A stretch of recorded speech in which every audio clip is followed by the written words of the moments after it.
नेमकं फसवतंय कोण? तुम्हाला जे वेगवेगळ्या प्रकारचे आजार होतात, तुमचं आरोग्य चांगलं नाही, मग तुम्हाला फसवतोय कोण? ते तुमचा डॉक्टर तर नाही, दुसरं नाव आहे ते तुमचं हॉस्पिटल तर नाही, तिसरं नाव आहे तुमचं औषध. तुम्हाला हे लोक मारणार तर नाहीत ना? एकदम ओमॅडचा सायंटिफिक म्हणणं काय ते सांगतो आपल्याला. नॅशनल इन्स्टिट्यूट ऑफ हेल्थ या संस्थेने एक रिसर्च पब्लिश केलेला आहे. मी एक रिसर्च पेपरचं आपल्याला नाव सांगतो, different effects of 1 meal a day. आजचं हे लेक्चर करण्याचं कारण म्हणजे काय, तर हे एक पुस्तक मी काल घेतलं होतं.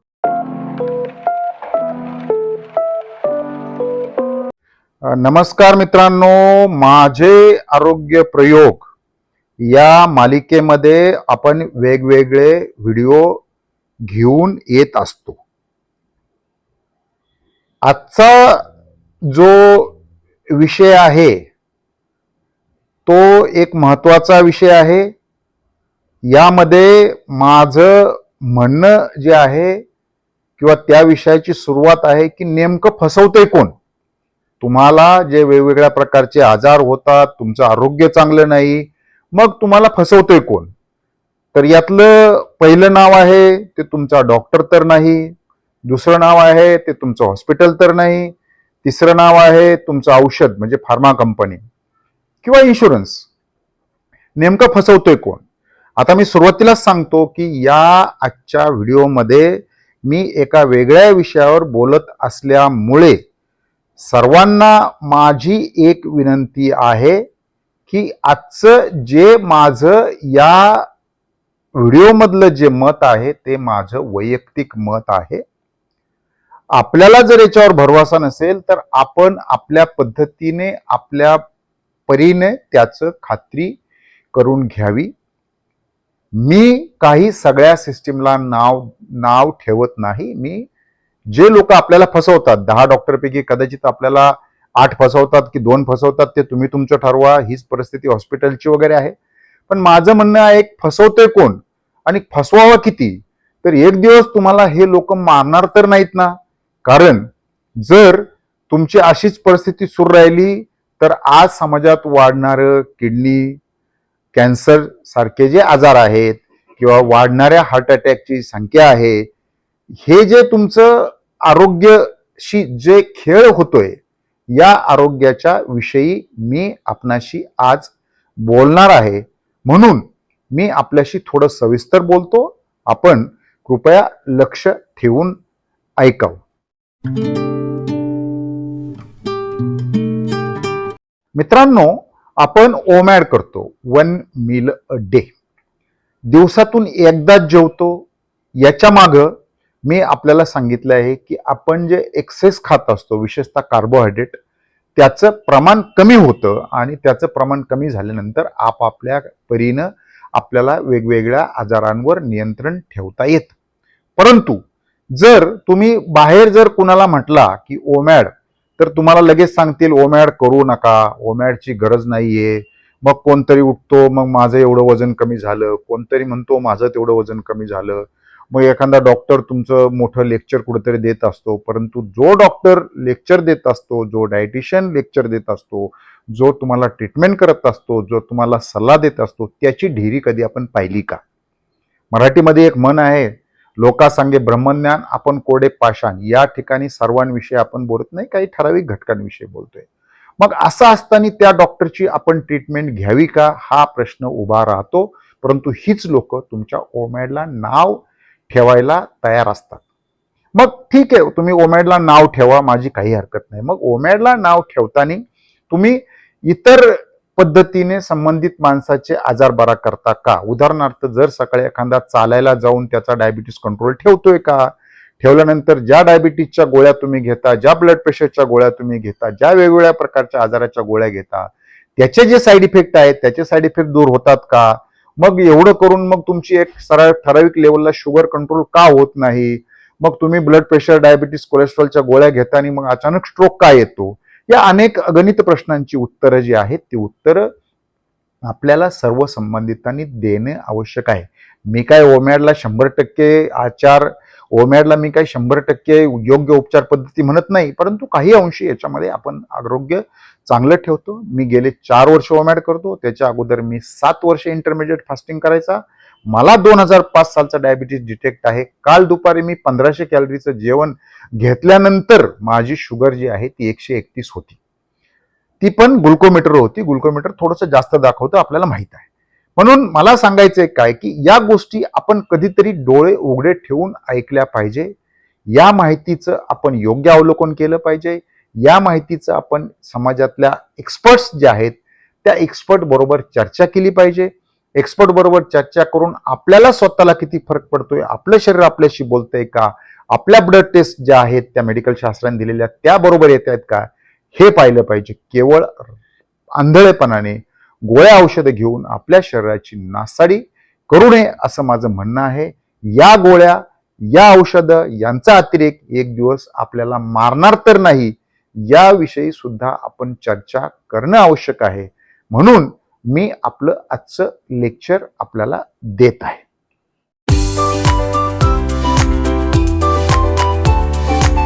मित्रांनो, मी 2005 साली जेव्हा मला सुरुवातीला डायबिटीस डिटेक्ट झाला त्यावेळेला माझी शुगर होती फास्टिंग 199 आणि PP 337. मला अजून हा दिवस माझ्या आयुष्यातून जात नाही. परंतु ज्या वेळेला मी गोळ्या घ्यायला सुरुवात केली त्यावेळेला असं मला वाटायचं की काहीतरी मला आतून खातंय.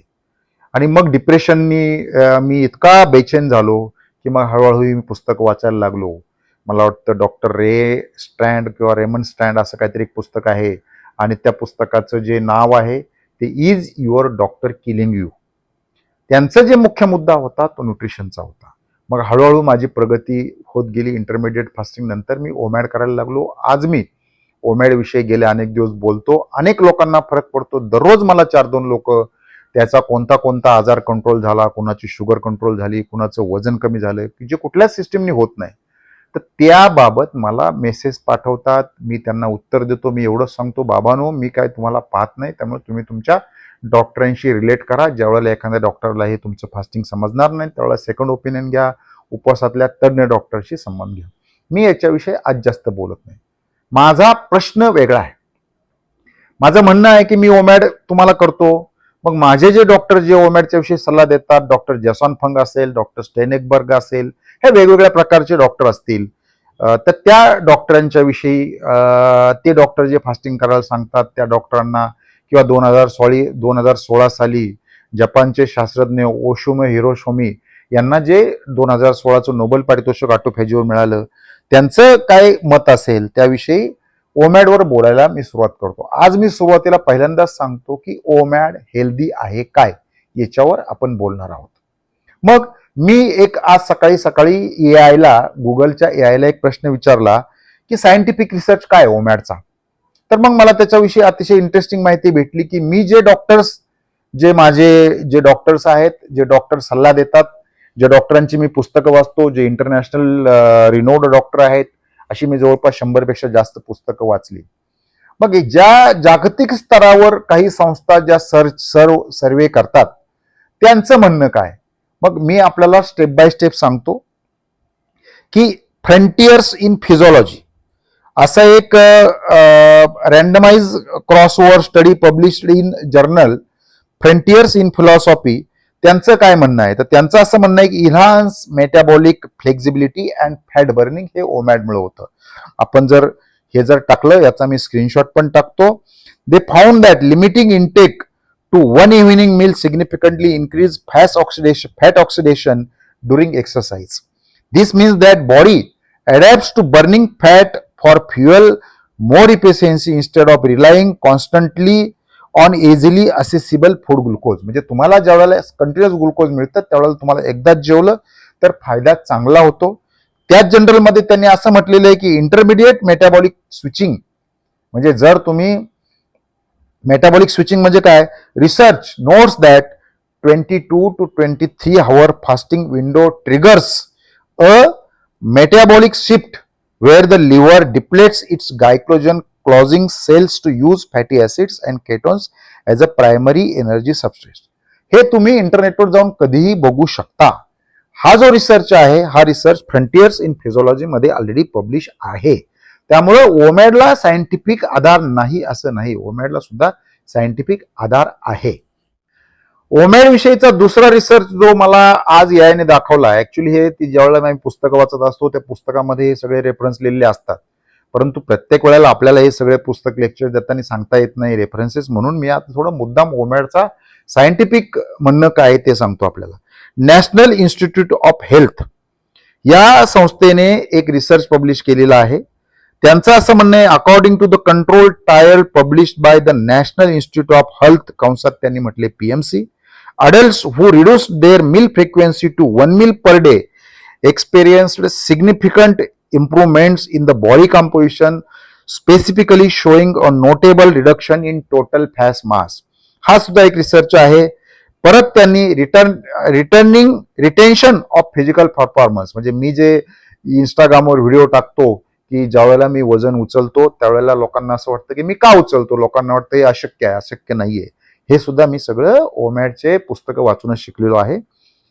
त्यांनी असं म्हटलेलं आहे की notably the Frontiers in physiology trial demonstrated that loss of body mass and fat occurred without impairing the participants aerobic capacity and muscle strength.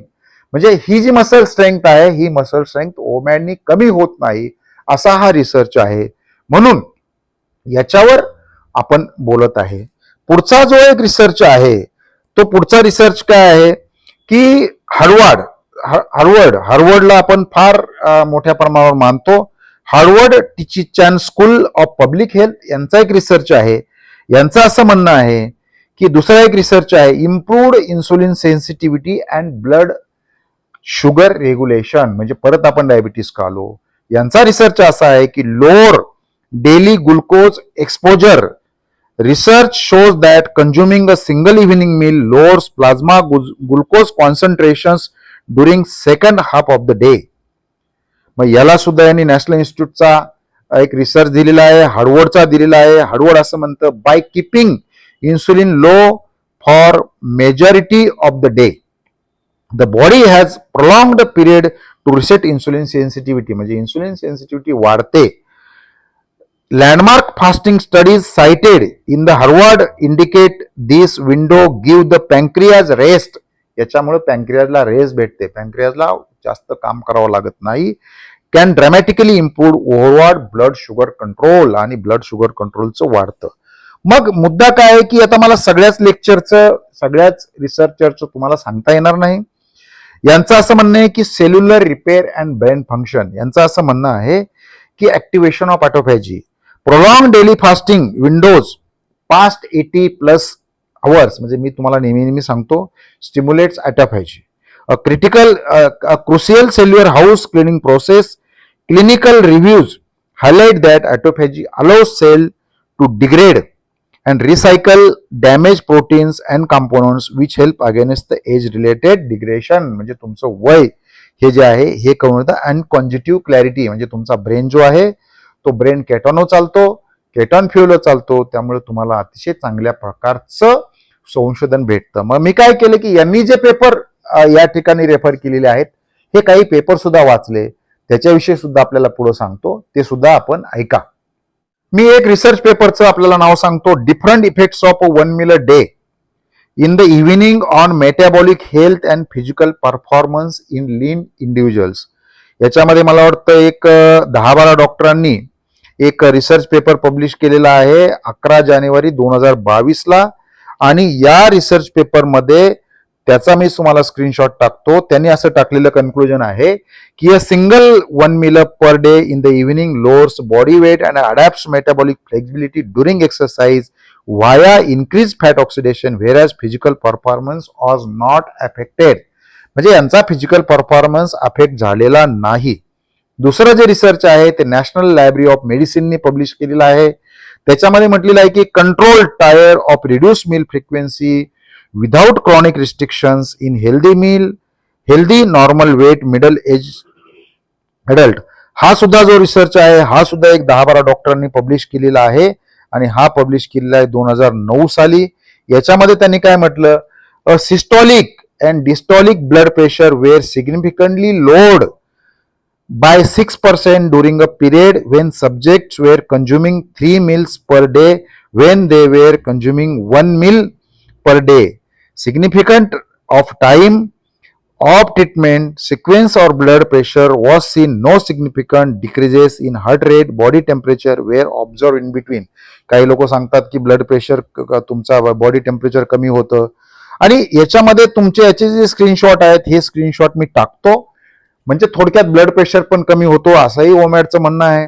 पुढचा रिसर्च पेपर आहे नॅशनल लायब्ररी ऑफ मेडिसिनचा, differential effect of 1 meal per day in the evening of metabolic health and physical performance in lean division. मला वाटतं double आलेलं आहे, परंतु याचं conclusion आहे हार्वर्डचं मी तुम्हाला आत्ताच सांगितलेलं आहे. आता याच्यामध्ये पीएमसी NCBI एक वेबसाईट आहे, तिचं सुद्धा .nlm.nih.government यांनी काय म्हटले, practical summary of strength challenges and protocol across the different intermediate fasting regimes.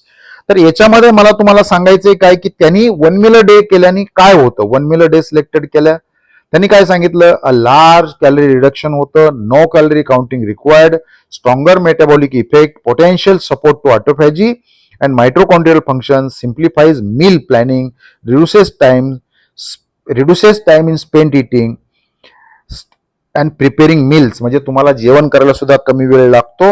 यांनी हे 24 सांगितलं. याच्यामध्ये दुसरा एक फास्टिंगचा प्रकार असतो 5-2. 5-2 म्हणजे काय, 5 days normal feeding and 2 days 500-600 calorie, म्हणजे 2 दिवस कमी खायचं आणि 5 दिवस पोट भरून खायचं. याच्यामध्ये काय होतं की high flexibility, no calorie counting required, म्हणजे अशा प्रकारे तुम्हाला याच्यामध्ये क्लिअर कट म्हटले suitable for individuals with type 2. नंतर कार्डिओव्हास्क्युलर साठी म्हटलेलं आहे, स्ट्रॉंग मेटाबॉलिक इफेक्ट असं म्हटलेलं आहे. आणि एडीएफ अल्टरनेट डे फास्टिंग मध्ये त्यांनी म्हटले की डे 1 ला नॉर्मल खायचं, डे 2 ला फास्टिंग करायचं. Strong metabolism, autophagy, cellular repair. मला सांगायचं काय की जे जे मी तुम्हाला फंक्शन्स सांगितलेले आहे ते पण सांगितलेलं आहे. त्यांनी पुढचं जे सांगितलेलं आहे ह्याच वेबसाईटवाल्यांनी 24 आवर्स फास्टिंगला तुमची ग्लुकोज कमी होतं, इन्सुलिन कमी होतं, होमा IR जो आहे तो तुमचा योग्य होतो आणि निगेटिव्ह साईड इफेक्ट त्यांनी काही दिलेले आहेत, पण त्याच्याकडे आपण निगेटिव्ह साईड इफेक्ट पेक्षा पॉझिटिव्ह साईड इफेक्टला आपण जास्त लक्ष दिलं पाहिजे. हे जे रिसर्च आहेत हे रिसर्च मी तुम्हाला सगळं सांगतो. आता परत एक मी AI ला कमांड दिलं होतं की 1 meal day research by world renewed research institute. ह्याच्यामध्ये खरं तर बोलायला गेलो तर फार मोठं लेक्चर होईल म्हणून मी बोलत नाही, परंतु landmark study co authored by NIA neuroscientist doctor Mark Mattson, the journal of nutrition आहे.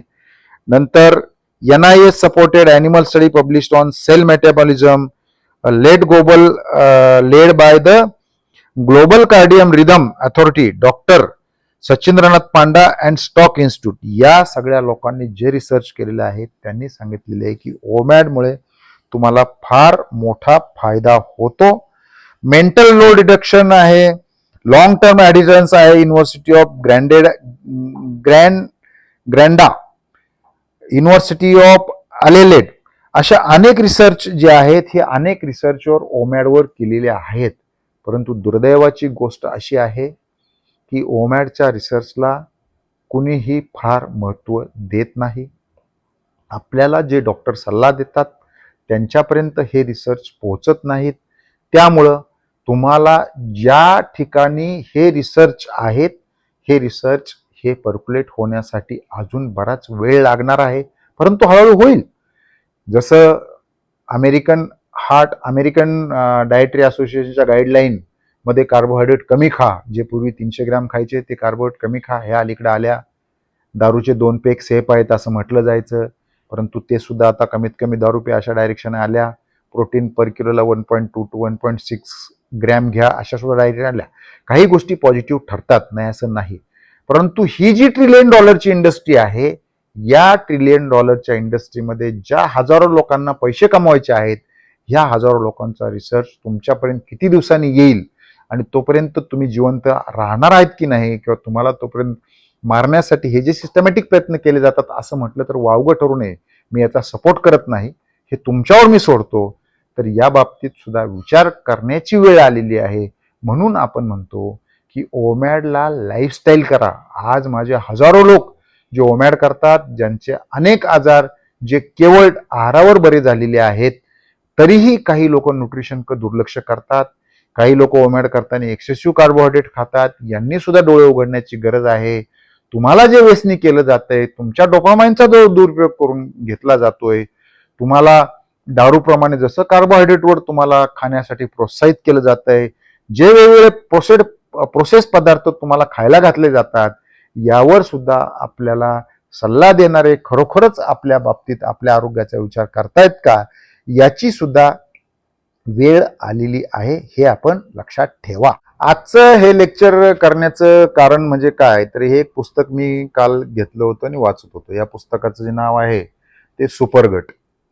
तर या पुस्तकाला जे प्रस्तावना दिलेली आहे ती डॉक्टर मार्क हायमॅनने दिलेली आहे. आणि मी आतमध्ये वाचलं की ज्याला आपण मानतो ते डॉक्टर जेसन फंग यांनी सुद्धा या पुस्तकाला नावाजलेलं आहे. याचं उदाहरण द्यायचं कारण असं की आपण जे एक्सेस कार्बोहायड्रेट खातो, एक्सेस कार्बोहायड्रेट म्हणजे साखर, भात, भाकरी, चपाती वगैरे फळे. तर यांनी असं सांगितलं की ज्यावेळेला काही डॉक्टरांनी ह्या रुग्णांचं ऑपरेशन केलं, त्यावेळेला त्यांना असं आढळलं की तुमच्या इंटेस्टाईनमध्ये, तुमच्या कोलांमध्ये एक बॅक्टेरियाची वसाहत, कॉलनी ज्याला असं डॉक्टर याच्यामध्ये म्हणतात, अशा डॉक्टरींच्या जे बॅड बॅक्टेरिया आहेत, जे तुमचं आरोग्य सुधरू देत नाही, अशा बॅक्टेरियाच्या वसाहती आढळल्या. कारण का, तर आपण चुकीचं खातो. म्हणजे त्यावेळेला मग मी पुस्तक वाचलं, त्याच्यामधल्या काही रेसिपी त्यांनी दिल्या. मग त्याच्यामधल्या काही रेसिपी सुद्धा करायला सुरुवात केली. मी एक त्याच्यातली चहाची रेसिपी केलेली आहे. ती रेसिपी मी इंस्टाग्रामवर टाकतो, युट्यूबवर पण टाकतो शॉर्ट व्हिडिओमधून. परंतु मला सांगायचंय काय, की एवढं सगळं डॉक्टर सांगत असताना आपण हा विचार का करत नाही. त्यामुळे मी जी वेगवेगळी पुस्तकं वाचतो, ही पुस्तकं डॉक्टरांनी लिहिलेली असतात. म्हणून आपल्याला माझा ओमॅडचा सल्ला ह्या विचारपूर्वक मी देतो. 1 मील अ डे ओमॅड, दिवसातून एकदाच जेवा व ठणठणीत राहा. ही गोष्ट आपण लक्षात घ्या.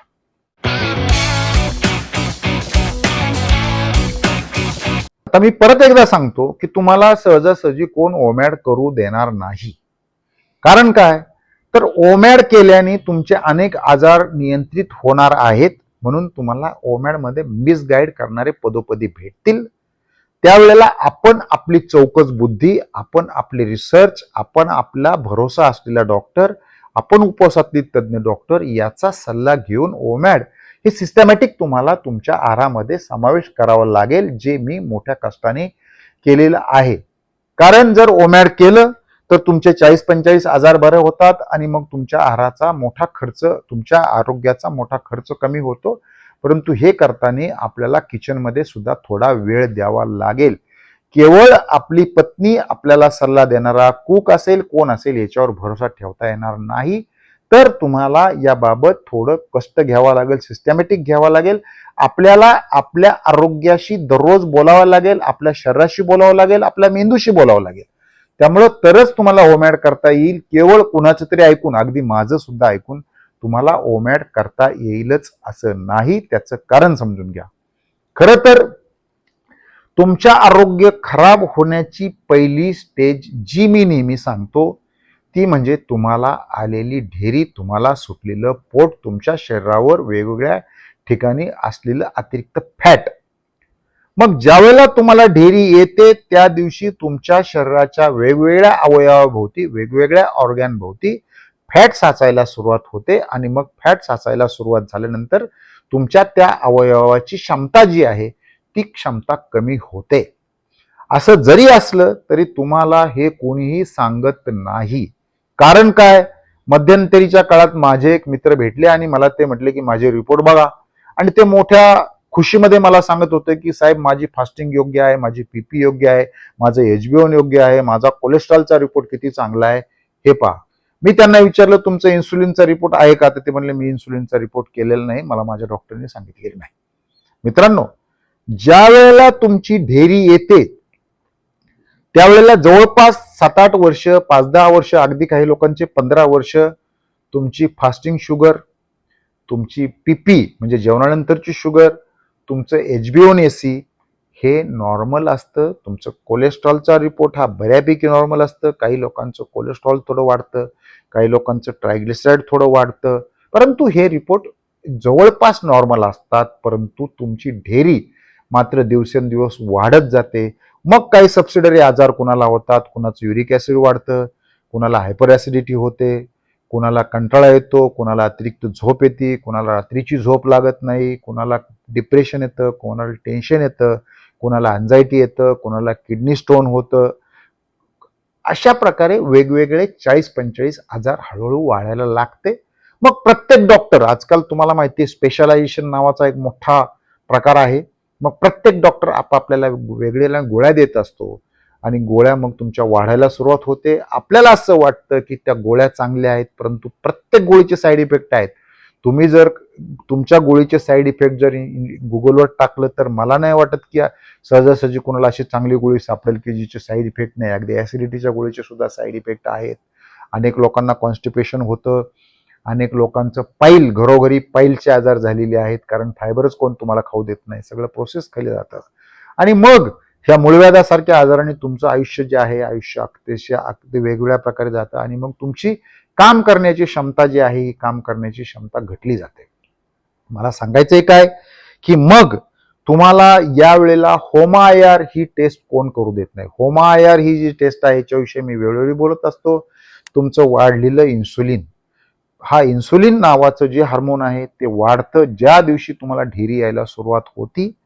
त्या दिवशी तुमचं इन्सुलिन योग्य प्रकारे काम करत नाही. त्यामुळे तुम्ही खाल्लेल्या अन्नातून मिळणारी एक्सेस शुगर तुमची फॅटमध्ये स्टोरेज व्हायला सुरुवात होती. त्यावेळेला कदाचित तुम्ही जर 3 वेळा जेवत असाल तर 3 वेळेचं तुम्ही जर 2 वेळावर आला, 3 वेळेचं तुम्ही जर कमी कार्बोहायड्रेट केलं तर तुम्हाला 1 वेळा जेवण्याची गरज सुद्धा भासणार नाही. पण तुमच्या ढेरीकडे सकाळी कपडे घालताना जर तुम्ही पाहायला शिकला आणि त्या प्रमाणात जर तुम्ही जेवण कमी करत गेला, म्हणजे सुरुवातीला 3 वेळा जरी खात असाल तर हेल्दी खा. हेल्दी म्हणजे कमी कार्बोहायड्रेटचं खा. ढेरी कमीच होत नसेल तर मग तुम्ही 2 वेळा खा आणि सगळे प्रयत्न कमी करून जर तुम्हाला कोणते आजार कंट्रोल होत नसेल तर ओमॅड म्हणजे 1 मील घ्यायला सुरुवात करा, ज्याचे मी तुम्हाला आता रिसर्च सुद्धा समजून सांगितलेले आहेत.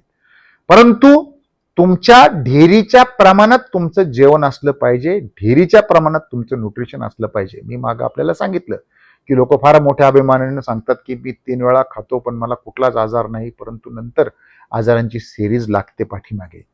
ओमॅड करताना तुम्हाला न्यूट्रिशन घ्यावं लागतं की जे तुम्हाला 3 वेळा करून मिळत नाही. मी एक स्पेशल व्हिडिओ टाकलेला आहे की ज्याच्यामध्ये म्हटलंय की मी तुम्हाला 3 वेळा खाणं म्हणजे सकाळचा पोहे, उपमा, चहा, दुपारचं जेवण, संध्याकाळचं जेवण, 4-5 वाजताचा चहा, हे जे नॉर्मल रुटीन आहे याचा न्यूट्रिशन स्कोअर तुमचा 50 पण होत नाही.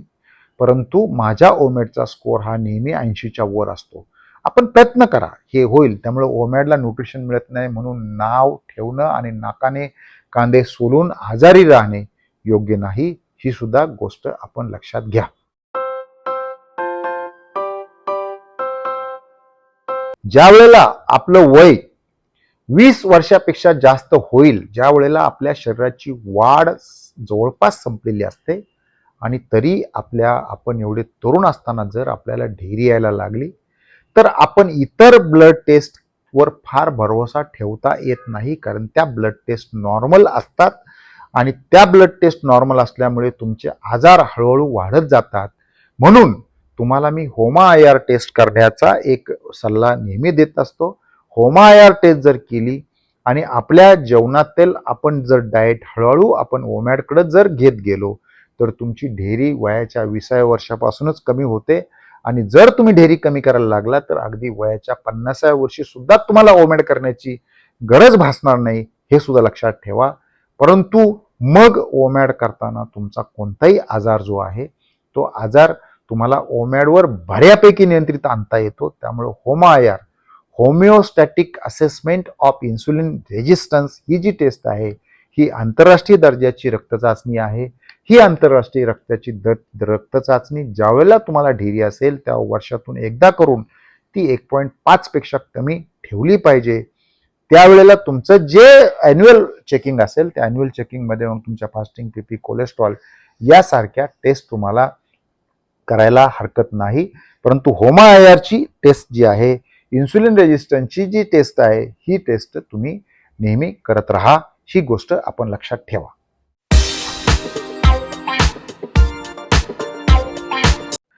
गेल्या जवळपास 50 वर्षाच्या कालावधीमध्ये तुम्हाला उपलब्ध असलेला मुबलक अन्नसाठा, तुम्हाला जुनी लोक सांगत असतील की 72च्या दुष्काळामध्ये आम्ही काय खाऊन जगलो. मग 72च्या दुष्काळामध्ये ते सांगतात आम्ही मिलो म्हणजे एक निकृष्ट प्रकारची ज्वारी आहे ते खाऊन जगलो, अशी जुनी लोक सांगायची.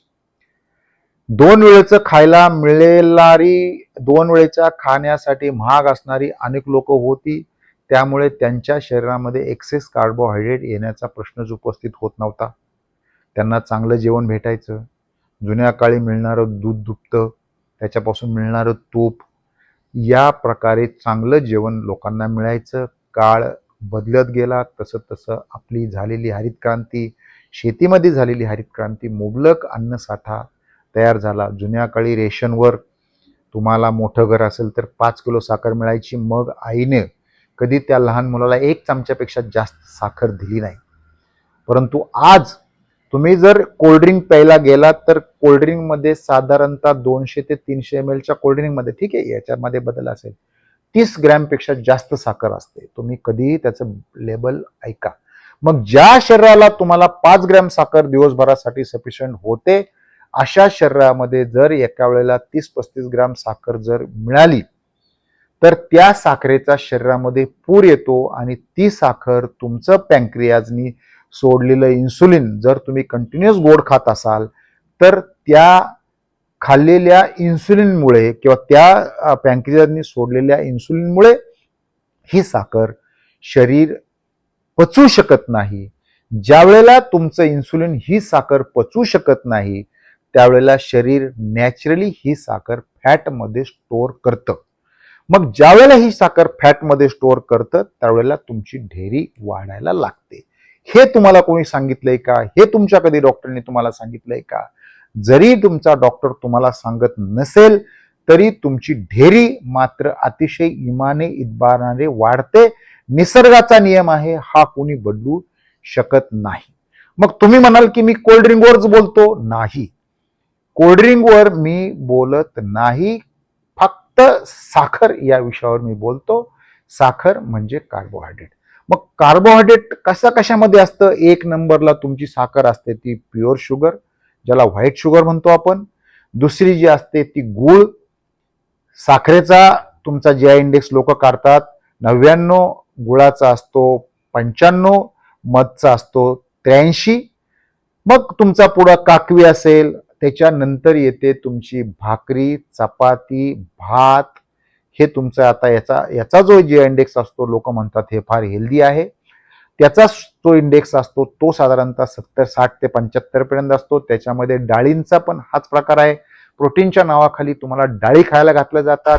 हेल्दी आरोग्यवर्धक नावाखाली तुम्हाला वेगवेगळ्या प्रकारचे ग्रेन खाण्याचा सल्ला दिला जातो. परंतु मग ते ग्रेन खाल्ल्यानंतर तुमची ढेरी कमी झाली का हे आपल्याला बघायला लागतं. टेम्पररी काहीतरी इफेक्ट मिळतो आणि मग पुढं तुमच्या आरोग्याची हेळसांड जी आहे, हेळसांड तुमची चालू राहते. मध्यंतरी मी एक रील केलं होतं की कोणीतरी सांगतं की या रोटीमध्ये इतकं ग्रॅम प्रोटीन आहे, मग इतकी रोटी खा. परंतु मग मी त्या रीलचं कंटेंट वाचलं, त्याचे इन्ग्रेडियंट वाचले, त्याच्यामध्ये 50 ग्रॅम कार्बोहायड्रेट होतं. मग 50 ग्रॅम कार्बोहायड्रेट म्हणजे जर तुम्ही 2 चपात्या खाल्ल्या की तुम्हाला जर 100 ग्रॅम कार्बोहायड्रेट भेटलं किंवा 4 रोट्यामधून जरी 100 ग्रॅम कार्बोहायड्रेट भेटलं तर तुमच्या पोटावर ऑलरेडी एवढं फॅट साचलेलं आहे, तुमचं पॅन्क्रियास थकलेलं आहे काम करून करून. मग त्यातलं 50 ग्रॅम कार्बोहायड्रेट तुमचं पॅन्क्रियास, तुमचं इन्सुलिन पचवतं का? तर उत्तर नाही असं आहे.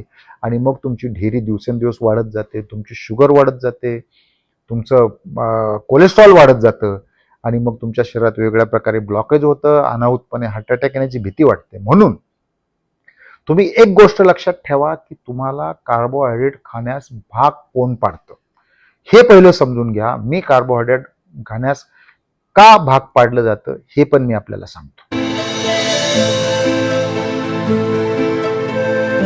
हे आपल्या आरोग्याला सर्वात त्रास देणारा जो पदार्थ आहे तो म्हणजे कार्बोहायड्रेट, कर्बोदके. पण मी ह्या कर्बोदकाविषयी एवढा निगेटिव्ह का आहे? तर हे कर्बोदके पचवण्यासाठी आपल्या शरीराला लागतं इन्सुलिन, जे पॅन्क्रियास सोडतं. तुमच्या बॉडीमध्ये जे फॅट जे पँक्रियाजच्या आजूबाजूला प्रचंड साचलेलं आहे, ज्याला आपण फॅटी पँक्रियाज म्हणतो. या फॅटी पँक्रियाजमध्ये पँक्रियाजची कार्यक्षमता तशीच कमी होते. मग असं असताना सुद्धा आपण कार्बोहायड्रेट कमी का करत नाही? याचं कारण आहे डोपामाइन नावाचं जे हार्मोन सिक्रेट होतं. हे डोपामाइन जे आहे हे फीलगुडचं हार्मोन आहे. तुम्हाला याला फीलगुड असं म्हणतात किंवा आपण त्याला म्हणतो मजा. ह्या हार्मोनमुळे तुम्हाला प्लेजर भेटतं, मजा येते. म्हणून काय होतं की आपण गोड खाल्लं तर डोपामाइन सोडतं, चपाती खाल्ली तर डोपामाइन सोडतं, परंतु हेच डोपामाइन हार्मोन तुम्हाला गोड बरोबर जे काय तुमचे आवडीचे पदार्थ असतील, बाजरीची भाकरी असेल, ज्वारीची भाकरी असेल, कारण लोक म्हणतात की आता मी चपाती सोडली ज्वारीची भाकरी करतो. हो, ज्वारीच्या भाकरीचे थोडेफार काही प्लस पॉईंट आहेत, परंतु ज्वारीच्या भाकरीमध्ये सुद्धा तुम्हाला मोठ्या प्रमाणात कार्बोहायड्रेट भेटतं. त्यामुळं मग लोक म्हणतात की ओमॅड करताना माझं वजन आता परत थांबलं. तर हे लक्षात ठेवा की हे जे डोपामाइन आहे हे डोपामाइन हार्मोन तुमच्यावर पूर्णपणे कंट्रोल करतं.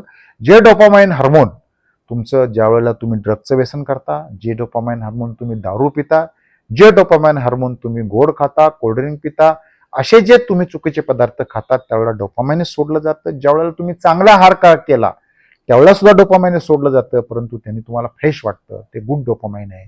ज्याने तुम्हाला बॅड वाटतं. मला कलाकंद खाण्याची फार सवय होती. मग मी काय करायचो, शुगर फ्री कलाकंद घ्यायला सुरुवात केलो. मग मी सगळं ते ज्यावेळेला वाचायला लागलो तेव्हा लक्षात आलं की यार शुगर फ्रीचं पण काय खरं नाही. परंतु मग मी काय करायचो, 50 ग्रॅमच विकत घ्यायचं. मग पाव किलो आणलेला असेल तर मग मी त्यामधून कधी कधी 150 ग्रॅम खायचो. आणि मग 150 ग्रॅम कलाकंद जर मी खाल्ला तर मला एक गिल्टी फिलिंग यायचं, that is non as a bad dopamine. मग गिल्टी फिलिंग आल्यानंतर मग मी परत फास्टिंग जास्त करायचो, इंटरमिडिएट फास्टिंग करायचं. हे डोपामाइन इफेक्ट आहेत. हे डोपामाइन इफेक्ट सुद्धा कधीतरी समजून घेण्याची आवश्यकता आहे. मी डोपामाइनवर एक छानपैकी पुस्तक वाचलं होतं, तेव्हापासून मी गुड डोपामाइन जास्तीत जास्त ठेवण्याचा प्रयत्न करतो. गुड डोपामाइनसाठी तुम्हाला मनाचा निग्रह महत्वाचा आहे, हे लक्षात ठेवा. दुसरं जे हार्मोन इन्सुलिन बरोबर मी सांगतो, घेरीन नावाचं एक हार्मोन आहे. ते हार्मोन तुम्हाला भूक लागल्यानंतर सिक्रेट होतं.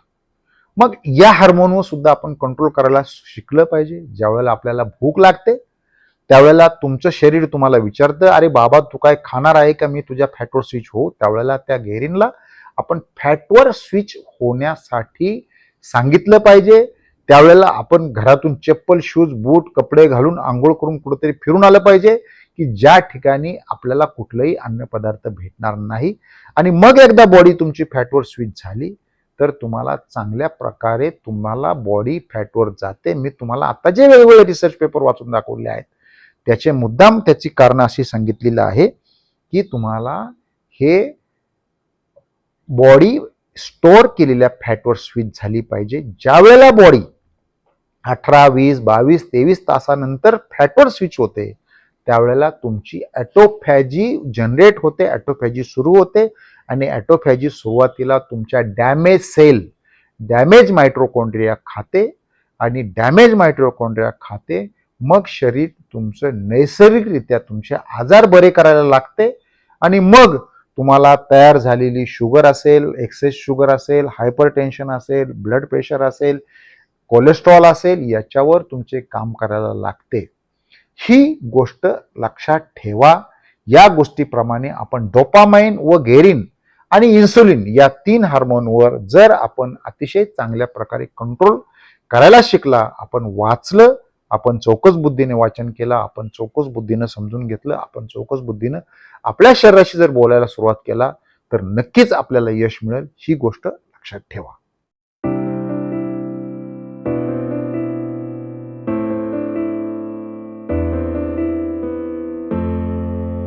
मित्रांनो, मी आता सांगितलं की आपल्या आरोग्याची हेळसांड, आपल्या आरोग्याची सुरुवात जी होते ती पोटावर आलेल्या ढेरीने होते. ढेरी आल्यानंतर जे काही एक्सेस फॅट आहे ते फॅट शरीराच्या वेगवेगळ्या अवयवावर जमा होते. स्त्री पुरुषामध्ये याच्या प्रमाणात काही प्रमाणात बदल असतो. स्त्रियांमध्ये जनरली नितंबावर फॅट जमा व्हायला सुरुवात होते. आणि असं असताना सुद्धा आपल्या ब्लड टेस्ट नॉर्मल असतात. म्हणून मी तुम्हाला सांगितलं फास्टिंग इन्सुलिनचे जरी 2 ते 25 असेल तरी तुम्ही जर व्यवस्थित त्याचं यायला अभ्यास केला, होमआयर टेस्ट केली तर ते 10 पेक्षा जास्त नसावं. त्यामुळे तुम्हाला आजारी ठेवण्यासाठी, तुम्हाला आजारी करण्यासाठी या ज्या टेस्टचं मायाजाल तुमच्या भोवती वेगवेगळ्या रिसर्च संस्था, वेगवेगळ्या डॉक्टर्स, वेगवेगळ्या हॉस्पिटल सगळेच चुकीचं सांगत नाही. जे तुम्हाला सांगतात चुकीचं, त्यांनी तुम्हाला योग्य नॉलेज तुमच्या डॉक्टरपर्यंत सुद्धा पोहोचू द्यायचं नाही. जे तुमचे डायटिशियन, जे तुमचे डॉक्टर सुद्धा स्वतः हेल्दी नाही आहेत, त्यांना चालता येत नाही एवढं त्यांचं वजन आहे. आज समाजामध्ये 100-100 किलोच्या वरचे लोक दिसतात आजूबाजूला. तुमचा लुक जो आहे, तुमचा लुक गब्बर सिंग सुद्धा झालेला आहे. आणि या गब्बर सिंगचा लुक घेऊन समाजात फिरणारी लोक आहेत, जोरजोरात भाषणं टाकतात की आरोग्यदायी कसं राहावं. या लोकांचं आपण ऐकायचं का नाही याची सुद्धा वेळ आलेली आहे. म्हणून मी आपल्याला सांगतो, माझे अनेक व्हिडिओ याच्यावर आहेत, अनेक आजारांविषयी सुद्धा मी व्हिडिओ टाकलेले आहेत. परंतु जे औषधं ज्याचे अनेक साईड इफेक्ट आहेत, उदाहरणार्थ तुमची शुगरची एक गोळी कधी अनेक गोळ्यामध्ये रूपांतर होतं. तुम्ही जर पाहिलं, डायबिटीस असणाऱ्या अनेक लोकांच्या अनेक गोळ्या घेऊन सुद्धा डायबिटीस कंट्रोल नाहीये. स्टॅटिन घेऊन सुद्धा लोकांचं कोलेस्ट्रॉल कंट्रोल, स्टॅटिन ड्रग्ज घेऊन सुद्धा लोकांचं कोलेस्ट्रॉल कंट्रोल नाहीये. स्टॅटिन घेऊन सुद्धा लोकांचा ब्लड प्रेशरच्या गोळ्या घेऊन सुद्धा लोकांचा ब्लड प्रेशर कंट्रोल नाहीये. आणि मग याची पुढची वाटचाल किडनी फेल्युअर, याची पुढची वाटचाल कॅन्सर सारख्या आजारांकडे होते.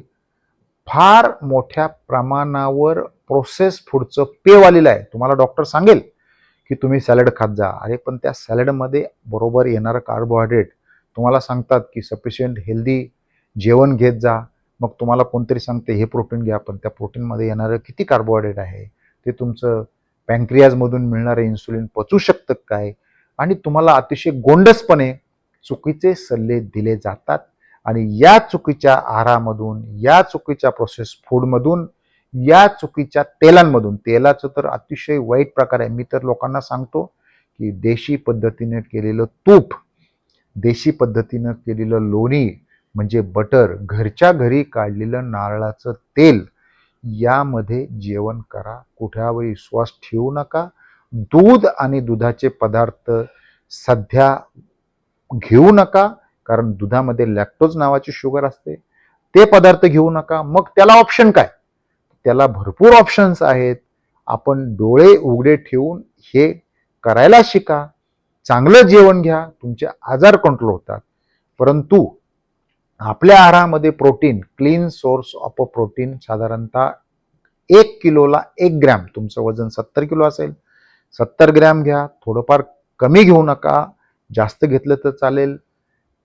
प्रोटीन नंतर फॅट, चांगलं फॅट ज्याचा ओमेगा 3 टू ओमेगा 6 रेशिओ चांगला आहे, ज्याच्यामध्ये मी सांगतो अक्रोड, ज्याच्यामध्ये मी सांगतो नारळ, ज्याच्यामध्ये मी सांगतो पिस्ते, ज्याच्यामध्ये मी सांगतो अशा प्रकारचं फॅट जे आहे ते फॅट तुमच्या आहारामध्ये वापरा. याच्यामधून तुमच्या जेवणाचा खर्च सुद्धा कमी होणार आहे. हे तुम्ही घ्या. 3 नंबरला कार्बोहायड्रेट कमीत कमी भाकरी, चपाती, डाळी, भात, गोड याच्यापासून तुम्ही एखाद्या ॲपवर डाएट मॉनिटर केल्याशिवाय सुरुवातीला तुम्हाला अंदाज येणार नाही. हे कमीत कमी 50 ग्रॅम. दुसरी गोष्ट, सॅलडसाठी तुम्हाला एक इंटरेस्टिंग गोष्ट सांगायची आहे की माझी तर एक्सेस सॅलड खाल्ल्यामुळे सुद्धा शुगर वाढते.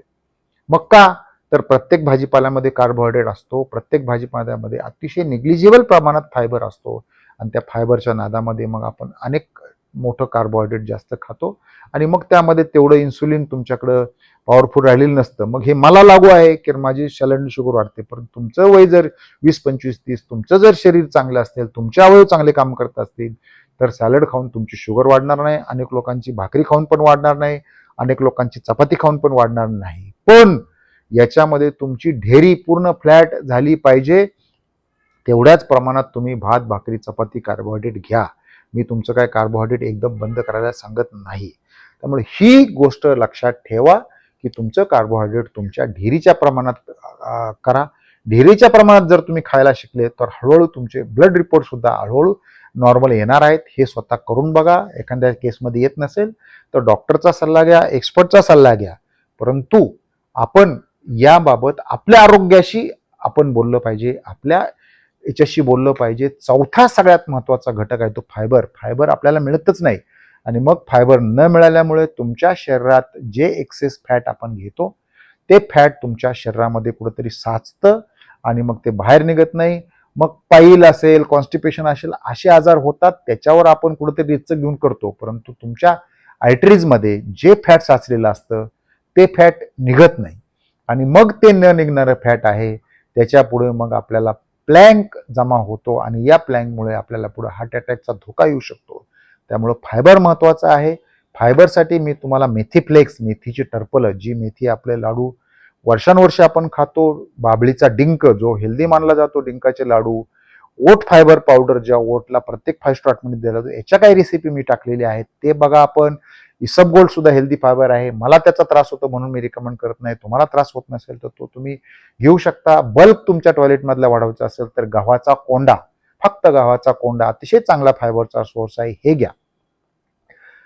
पुढचा जो प्रश्न आहे तो न्यूट्रिशन. बऱ्याच वेळेला लोकांचं म्हणणं असतं की ओमॅडमध्ये न्यूट्रिशन मिळत नाही. न्यूट्रिशन तर कोणालाच मिळत नाही. मग डॉक्टर न्यूट्रिशन सुद्धा देत नाहीत, फक्त आजार पडला का 10-15 दिवस देतात. मग तुम्ही जर गेला तर व्हिटॅमिन डी ची लेवल सगळ्यांची कमी आहे, B12 सगळ्यांचं कमी असतं. मला एक इंटरेस्टिंग सांगायचं आहे की कॅल्शियम K2 नावाचं एक व्हिटॅमिन आहे. ह्या K2 मध्ये तुमचं कॅल्सिफिकेशन, जे आपण कॅल्शियम खातो, म्हणजे काय, तर पहिली गोष्ट तुम्हाला कॅल्शियमचं सप्लिमेंट घेऊ दिलं जात नाही. असं जरी असलं तर डाएटमधनं आपल्याला कॅल्शियम भेटतं. मग या कॅल्शियमच्या सप्लिमेंटमध्ये कॅल्सिफिकेशन ऑफ आर्टरीज होतं, जे ब्लॉकेज तयार होतं ते खाऊ देत नाही. त्यामुळे व्हिटॅमिन K2 सारखे व्हिटॅमिन आज डॉक्टर द्यायला लागले. त्यामुळे व्हिटॅमिन K2 सुद्धा तुम्हाला घ्यावं लागेल, अन्यथा तुम्हाला कॅल्सिफिकेशन होतं. कॅल्सिफिकेशन बऱ्याच वेळेला सिटी अँजिओग्राफीमध्ये दिसतं. त्यामुळं कॅल्सिफिकेशन ऑफ आर्टरीज सिटी अँजिओग्राफीला एवढा खर्च करण्यापेक्षा तुम्ही कॅल्सिफिकेशन, असे सुद्धा रिसर्च आहेत की व्हिटॅमिन K2 घेतल्यानंतर सिटी अँजिओग्राफीमध्ये काय बदल दिसला, याच्यावर सुद्धा रिसर्च पेपर आहेत, ते सुद्धा पहा. परंतु कॅल्सिफिकेशन ऑफ आर्टरीज असेल, आजकाल डायबिटीसच्या लोकांसाठी व्हिटॅमिन B1चं एक बेनिफोटिमाइन म्हणून फॅट सोल्युबल व्हिटॅमिन आहे, कारण सगळे औषधं घेऊन सुद्धा पायाची जळजळ थांबत नाही. त्यामुळं मी हे काय डिटेल सांगत नाही, मी न्यूट्रिशनचा एक छानपैकी व्हिडिओ टाकलेला आहे, त्यामुळं ते सुद्धा आपण पहा. म्हणजे व्हिटॅमिन मी कुठलंच न्यूट्रिशन घेत नाही, मला गरज नाही, मी फार हेल्दी आहे, असा काही लोकांचा जो समज असतो, त्या समजावर सुद्धा आपण विचार करण्याची वेळ आलेली पाहिजे. तुमच्या डॉक्टरांशी बोलून, तुमचा एखादा न्यूट्रिशन एक्सपर्ट असेल, त्या न्यूट्रिशन एक्सपर्टशी बोलून, किंवा आजकाल AI मध्ये काय होतं की तो ज्या न्यूट्रिशनच्या एक 5-25 वेबसाईट आहेत त्या विचारा की कॅल्शियमचं सप्लिमेंट घेणं आवश्यक आहे का, असं तुम्ही जर AI ला विचारलं तर तुम्हाला उत्तर देईल.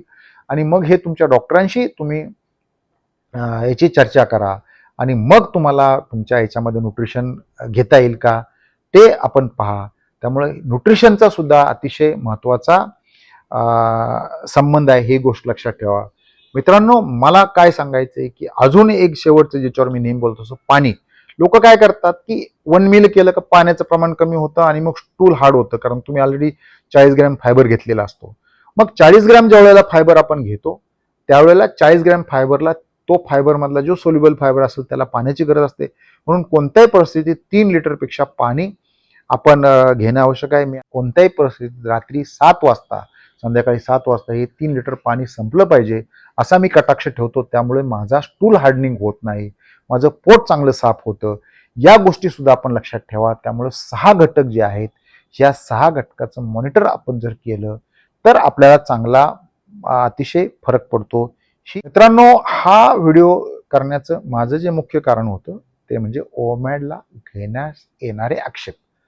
ओमॅडला आक्षेप असतो, काही लोकांचं म्हणणं आहे की ओमॅड कोलेस्ट्रॉलचा, परंतु ओमॅड करताना कोलेस्ट्रॉलच्या रिपोर्टमध्ये काही व्हेरिएशन येतात, खरं आहे.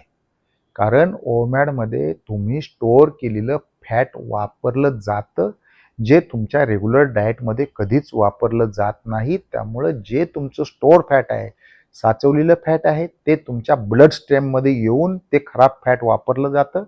त्यामुळे ओमॅडचा सुद्धा फॅट रिपोर्ट पाहण्यासाठी डॉक्टर स्टेन एकबर्गचं एक लेक्चर आहे, how to read your cholesterol report, अवश्य पहा. ओमॅडमध्ये शुगर तुमची कंट्रोल होते, परंतु तुम्हाला गोळ्या घेता येत नाही, हे सुद्धा मी तुम्हाला सांगतो. गोळ्या घेऊन ओमॅड करता येत नाही. बरेच लोक अधिकचा रिसर्च करायला जातात, म्हणून ओमॅडने शुगर कमी होतं, याचा सुद्धा रिसर्च पेपर मी तुम्हाला सांगितलेला आहे. ढेरी असलेल्या प्रत्येक माणसाने ओमॅड केलं पाहिजे. आपली जी हार्मोन्स आहेत, जी डॅमेज व्हायला लागली, त्यांचं आपण गेन केला पाहिजे, ही लक्षात ठेवा. त्यामुळं ओमॅड च्या बाबतीत असणारे आक्षेप, ओमॅडच्या बाबतीत आपण विचार करून आपण एका ठराविक स्टेजला या ज्या लोकांनी आपल्याला पूर्णपणे ताब्यात घेतलेलं आहे, आपल्या खिशातले पैसे काढून घेणारे जे कोण डॉक्टर्स असतील, जे हॉस्पिटल्स असतील, ज्या फार्मा असतील, जे तुम्हाला घाबरून सकाळी तुम्ही टीव्ही चालू केली का तुमच्याकडे इन्शुरन्सची जाहिरात आलीच आली का, तर हा याचं असं झालं तसं झालं, हे जे तुम्हाला घाबरवतात याच्यापासून तुमची सुटका करून तुम्ही जे भीतीखाली जीवन जगताय त्या भीतीखाली जीवन जगण्यासाठी तुम्हाला काहीतरी विचार करण्याची वेळ आलेली आहे. माझं हे आजचं लेक्चर आहे, हे पूर्णपणे लिटरेचर स्वरूपात घ्या. याच्यामध्ये वैद्यकीय सल्ला याला गृहीत धरू नका. वैद्यकीय सल्ला आपला डॉक्टर आपल्याला देत असतो, त्यामुळे वैद्यकीय सल्ल्यासाठी मी ही नैसर्गिक जीवन पद्धतीविषयी बोलत असतो.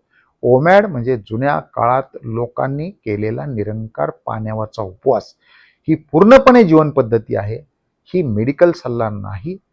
सॅक्रेटिस ज्याला आपण फादर ऑफ मेडिकल सायन्स म्हणतो, तो सुद्धा उपवास करायला सांगायचा, हे तुम्हाला तुमच्या गुगलवर मिळेल. ही अतिशय नैसर्गिक जीवन पद्धती आहे. ह्या नैसर्गिक जीवन पद्धतीचा आपण अतिशय चांगल्या प्रकारे वापर करा, परंतु तुमचं आरोग्य चांगलं आहे की नाही, हे चांगलं आहे की नाही हे पाहण्यासाठी मेडिकल शास्त्राने दिलेल्या तुमच्या सर्व टेस्ट नॉर्मल आल्या पाहिजेत. मेडिकल शास्त्राने दिलेल्या तुमच्या सगळ्या टेस्टवर तुमच्या डॉक्टरांचा सल्ला हा अंतिम समजला पाहिजे. कोणतीही गोष्ट मोघम करायची नाही आणि तुमच्या सर्व मेडिकल टेस्ट अंतिम तुमचं उत्तम आरोग्य, तुमच्या शरीरात असणारी योग्य मसल, तुमचा चालणारा बुद्धी, तुमचा अतिरिक्त जेवणावरचा होणारा खर्च, दिवसभर चालणारं तुमचं किचन, अतिरिक्त होणारा खर्च, हे तुमचं जे आहे, हे तुमचं जे आजूबाजूला प्रचंड स्वरूपात 50% जास्त आरोग्य आजारी असलेली जनता, हे जर आपल्याला कमी करायचं असेल तर नक्कीच आपल्याला आरोग्यावर लक्ष देता येईल.